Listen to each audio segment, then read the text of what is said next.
James Bond 007 is not the only decades-old franchise that's going to be moving forward in this modern era because they're making a new Goonies movie, Greg. That's right.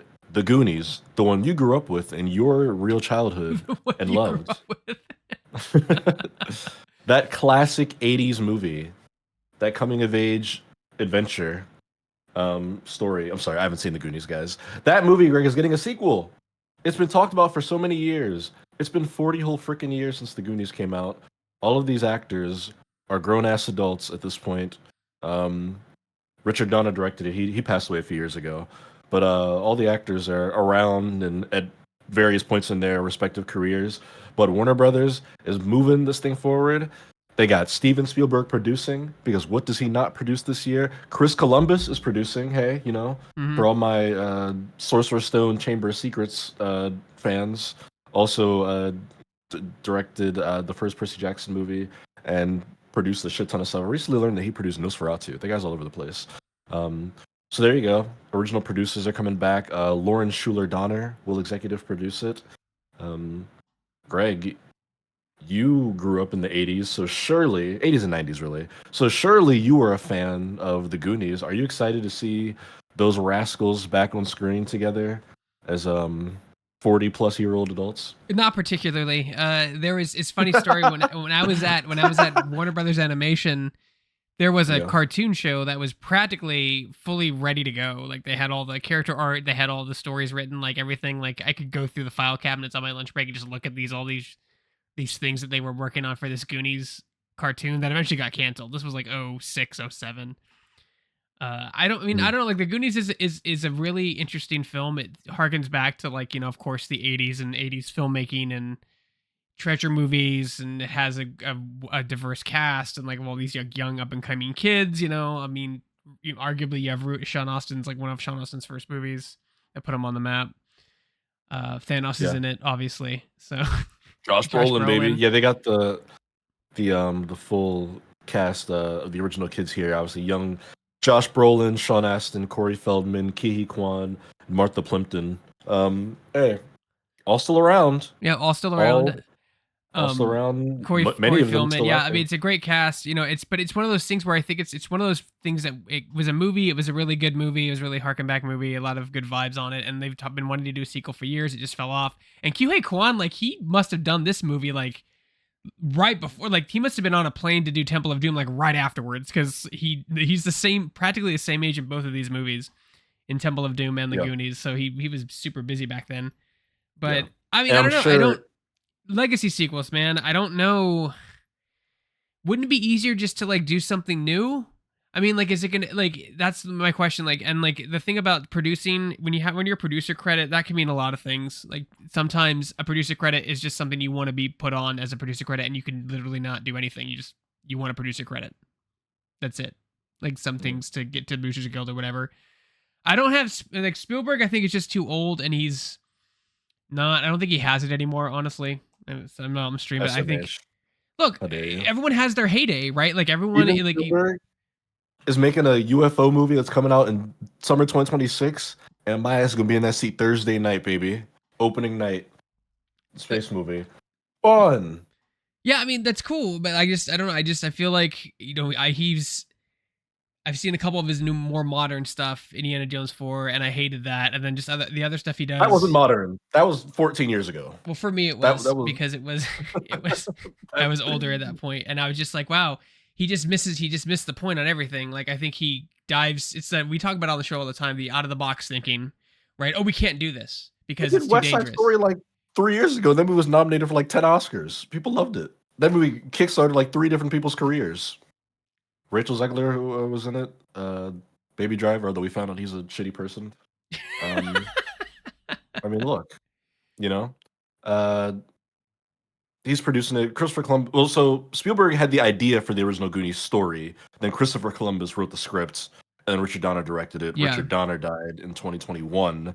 I think a big part of why we're getting this news now is, I mean, Ke Kwan is having a career resurgence, right? I mean, you look at Everything Everywhere All at Once a few years ago and how big that movie was, winning a shit ton of Oscars, including Best Picture, him winning Best Supporting Actor, him talking about his story of kind of not having any jobs after he kind of aged out of all his child roles, and how, you know, he was down in the dumps and whatnot. Then he came back into that movie, and then as it was mentioned in the chat here uh, by Axeman, Love Hurts, action movie he's in right now that just came out. So obviously there's renewed interest in him. I will. It's interesting. The article doesn't make any cast announcements, Right. but I mean, he'll be back. I assume this is one of those things where like you got to get everybody back. It's the whole. One, they're the name of the movie, but it's like you lose so much of the appeal if you miss like one of these people, right? Josh Brolin, active actor. Obviously, He's been Sean very Astin active, yeah. yeah, Sean Astin's active actor. He's in stuff. Corey Feldman, not as much, but he's in the public eye these days. He's had like that kind of that career. I don't want to say resurgence because he's not like a popular actor these days. But he's he's dealt with a lot of his demons. Ki Kwan we just talked about, and then Martha Plimpton's and stuff. She does like shows and whatnot every now and then. Um, let's see the chat here. The booties. Sleepy, The Sleepy Goondocks. The Goondocks. I mean, it's the thing is like it's one of those interesting films, right? It's very super 80s, right? But it's not about the parents. Like, where do you bring all these characters in? Like, there's too many of them. That you make it about them and their kids. Like, I don't know. Then you get lost. I just don't like you said. Legacy sequels are tricky. I think they're very tricky, and I think it's just testing the waters because we wanted a sequel for decades, like since the 1985 film, and we never got it, right? We almost got a failed cartoon show. It was Toxin Forever and kind of just slipped to the wayside and they moved on. But like you got to remember, like movies back then, with the exception of like a few select franchises and horror, like they were like kind of one-offs. You know what I mean? Like they were like that was the one-offs, and then you just moved on to the next project. I think like actors were like more of the draw than franchises, right? Like look how many movies Arnold did that were. Other than like you have your Terminator movies, but like he did a lot of movies in the 80s and 90s that were just action movies, but they were all like semi-original ideas. It wasn't like True Lies 1, 2, 3, 4, 5, 6, 7, 8, 9, 10 like it is now, right? So it's a little bit different. I just think that movie, there's a lot of inspiration from Stranger Things, like the techniques and the scripts and the way it's shot, and I think that's where it stands out, right? As a cool little 80s time capsule. I mean, Spielberg is producing, Chris Columbus is producing. I don't know what that means particularly because producing can mean a lot of different things. It means they can look over the script and stamp it. It means they could just want their name. I don't think they're at that point where Chris Columbus and Spielberg want their name on a producer credit just for the sake of it. But, we have no idea what's going on with that. I mean, why not just, there was a TV show in talks too. Like it's one of those sequels where it hit the right pace, right time, very 80s. And then we moved on, right? Yeah. Well, a couple of things that were mentioned. Yeah, Spielberg has his own production company, Amblin, so his name is on a shit ton of projects. I mean, I talked about it last year with like Twister. He's on everything. Chris Columbus, not as much. I mean, regardless of their level of involvement, I guess it's always good to have people who made the original damn thing involved. It'd be worse if it was like Spielberg and Columbus said no, and Warner Brothers is doing it anyway. I feel like that'd be even more cause for concern. As to what it'll be about, I mean, shit, make a movie about anything, right? That's what I always say. I guess maybe they have to go on one more adventure together, Greg, as adults. I mean, this is no, it's a fair comparison to make. I don't know which came out first, the Goonies movie or the It book.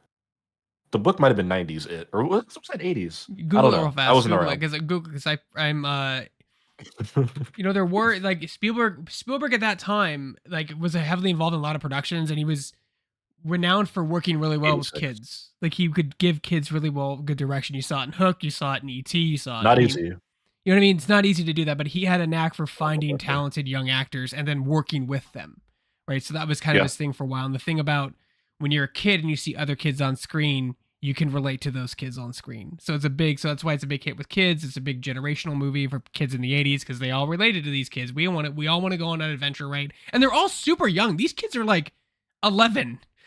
On the cusp of 13, you know what I mean? Like, and they actually give really good performances, all of them. Surprisingly, we've seen what happens when child actors aren't given, and it's not necessarily child actors' fault, but like not given good direction, like in the Star Wars direction. I mean, like you can see it. Blockbuster director of all time. You can see it. There you go.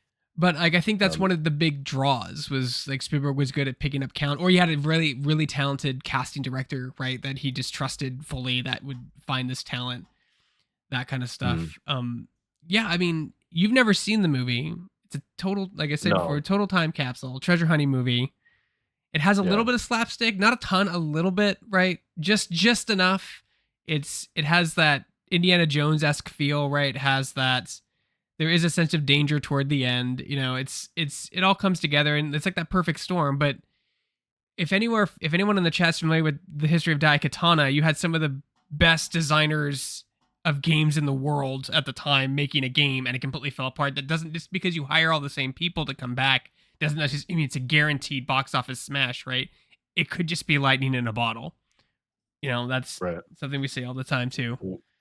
I mean, what they're banking on is the fact that this is going to be the ultimate nostalgia bomb, right? I mean, I told you I haven't seen the Goonies, but boy, I sure know a hell of a lot about it because everyone who grew up in the 80s never stopped talking about it or quoting it or referencing it or talking about characters in it. So yeah, I can make multiple references to the Goonies, although I haven't seen it. So I imagine a lot of those people will show up to watch this in theaters. I haven't seen it, so it's hard for me to say like what I think a sequel could be about, but I think they could do like the It route where it was like a group of child characters. Now, obviously, this is built into the actual source material. They all have to come back together, 20 something Yeah. years later as adults to, face this evil again. Obviously, they're not going to be fighting the satanic spirit in the Goonies, but I don't know. Maybe there's some adventure and there's a prophecy. They've all got to come back together, and you throw their kids in it and whatnot as well. What I think's But either interesting way, it's going to make a lot of money.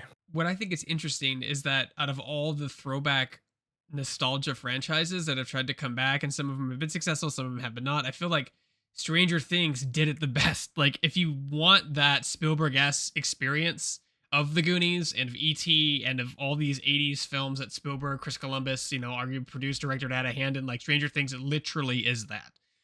Like, It is, yeah. everything in that show is obviously pulled from this generation of like 80s adventure action Yeah. sci-fi things. You know what I mean? Like, that really is what Goonies is. I mean, when Stranger Things came out, people were making direct comparisons to Goonies. And I feel like that's the future, right? And I feel like these movies come out and sure they make a lot of money, and then Donna, we said at the time, like, then you just kind of move on to the next thing. You know what I mean? Like, and you never know what's going to be the thing that sticks for 30 years, right? The person, Bob Kane, I don't think knew that Batman would be as big as he was now. You don't know in advance. But I feel like sometimes when you try to copy that, that's in lieu where you fail, right? Because you're trying to get, oh, it's going to be huge. We'll do everything in this film that we did in the new one, and people will like it because that's what the old one is. It'll be exactly like that one. But like, then you get Alien Romulus or whatever that one is, where it's just like a checklist of just throwbacks to all the films, right? And it gets very distracting. Because sometimes I don't think you can pinpoint exactly why a movie did well. It just resonates with people, and like trying to copy that formula is very difficult. I'm not saying it's impossible, but I think it is rare. And you could do everything in your power to. You could throw a huge budget at it. You could throw all the same actors in it. You could have the same screenwriter come in and do it, and it could just not take off. You know what I mean? Like, I'm anxious to see, for like, speaking of like nostalgia trips, I'm anxious to see Happy Gilmore 2. It's a huge movie for my brother and I. Perfect age to see it. Will it be like good? I don't know. We have to wait and see it. But You'll see it'll be on Netflix this year. yeah, Predators. God, awful. Predators. Where's Denny? Could you talk about Shane Black for a minute? The best writer in the world. Yeah, Predators, was that the one where they were on the planet? Because there's one where like they claim that autism is like the next stage of human evolution, which was just terrible taste. And I was like, oh, cool. I don't know if you saw that one. We went and saw that. I think I went to like the premiere of that, or like a secret screening of that, and we're just like, what did we just watch? So if you have autism, you can automatically read Predator language or something weird. It was really out there, and it was like written by Shane Black, and I'm like, oh, right. Yeah, that was like the 2018 one that had Keegan Michael Key in it. Yeah, interesting stuff. I mean, I think a lot of it's cultural, right? It's just time and a place. Yep. Just, absolutely. you Yeah. can't- Right time, right place. Yep. You cannot plan or predict for cultural impact. But they do still happen. I mean, look at what Barbie did in 2023, Barbie and Oppenheimer, in the way that those two movies, and something as silly as those two movies coming out on the same day, created such a groundswell of a movement that they both made $1 billion in 2023. Which is like you can't write that in a script. There's no one you can cast to make it. It's the perfect storm. So we'll see. I think if nothing else, it'll be a cool thing for fans who have wanted it for 40 years to satiate them. Maybe it's just okay, but they wanted to spend an extra 2 hours with these characters that they like and maybe inspired them or influenced them as children. And maybe that's all that matters, you know. And they'll appreciate it, and everyone can move forward. Okay, so But Danny's talking about the yeah. Predator, and almost switch back. Yeah, and he's right. The Predator was a premise that was heavily based on the original film, but with enough of a twist and a difference that it made it interesting. Right? You have a bunch of mercenaries and criminals on a planet, on an alien planet, trying to survive rather than in forest on Earth. Right? So it changed it just enough. And the Predator is actually really really good. I like that one. Is that the one? The Predators. That's the yeah. That was a good one. I liked that one. Yeah, Lawrence Fishburne was great in it. That was a cool take on the franchise, different enough, but threw back just enough. It got a little like a OG in the end there. Sorry, we're gonna get off canter. Let's go on to the next story. Yeah, I could talk about that um, movie because I like that I, Predator movie. I think it's a good movie, but we'll move on. I was just gonna say everyone should watch Prey, which is the newest Predator Yes, movie from a Prey, couple Prey, years ago. Prey is good. Mhm. Hell of a design flaw in the Predator's armor, but hey, it's fine. It's one It minor was thing. rudimentary. Yeah, right. Old Predator. Yeah. Uh, But before we do get into our next story, which I'm excited to talk about for multiple reasons, I want to remind folks to follow the stream. You're here, you're chatting, we love you. Axeman, we know you already follow the stream. Slinky Jim, you too. But if anyone else is out there lurking, hit that heart, hit that notification bell so that you're made aware every single time the Shacknews Twitch channel goes live. Because boy, do we do way more streams than just Pop Goes the Culture here. Although we're glad you tuned in for this one. We do, let's see, Steve Tendo. That guy's got to be in episode 500 something. I'm He's gonna like be that 600 unit. 545, I believe. I think is where Yeah, he's at. Yeah. he's up there, man. We gotta do something about that. Pass him one day. Um, we do Indielicious, which is TJ's indie show on Mondays. We're gonna be doing a special fact stream tomorrow for the new season of Marvel Rivals. I'll be streaming, so if you want to watch me, maybe Asif, maybe Greg, I don't know, play Marvel Rivals. At the very least, I'll be on What time are you stream playing starting? the thing. Well, that's a good question. I got to see when the update goes live, but I believe last time it was early. I think it was like 11 a.m. Eastern, maybe. It was early for you. 8 a.m. That's But fine. yeah, I try to go when the season update drops so that we can jump in because they're adding Human Torch and the Thing, so we're gonna flame on and clobber time our way all over the Marvel Rivals matchmaking queue. That'll be fun, and of course you can find us all over the internet. We're on X.com at Shacknews. We're on Instagram.com at Shacknews Media. Facebook, search up Shack News, you'll find us. We'll probably be camo cased if you try to hashtag us. And then we're everywhere else too. We're on TikTok. We're on Blue Sky. Look up Shack News on Blue Sky. That platform's been doing all right for us. We got to add that into our command here. And then of course Greg here manages our YouTube channels, plural. Greg, what's been going on our 3 YouTube channels We got a lately? lot of Killing Floor 3 stuff on our main channel at Shacknews, and then we also have a lot of, if you're into Xenoblade Definitive Edition X, Xenoblade X Definitive Edition, we're having a preview go Like up today. Chronicles. Yeah, Chronicles. There's so many Xenoblade movies, games. So Movies. that's going up. I can't know every game, people. Like, come on, like there's millions of games at this point. And then of course like our VODs channel where you can go look at all of our reactions chopped up there, as well as all of our VODs. Go there if you missed them here, because apparently Twitch is also going to limit 100 hours of VODs because they're running out of space. You Yeah, saw is that that gonna affect yesterday. us, man? We gotta clean the shit out here. What's going on, man? Everything gets backed up, so everything's on the VODs channel when it's not blocked by Sony Pictures Entertainment. So Oh, you have to see okay. that, man.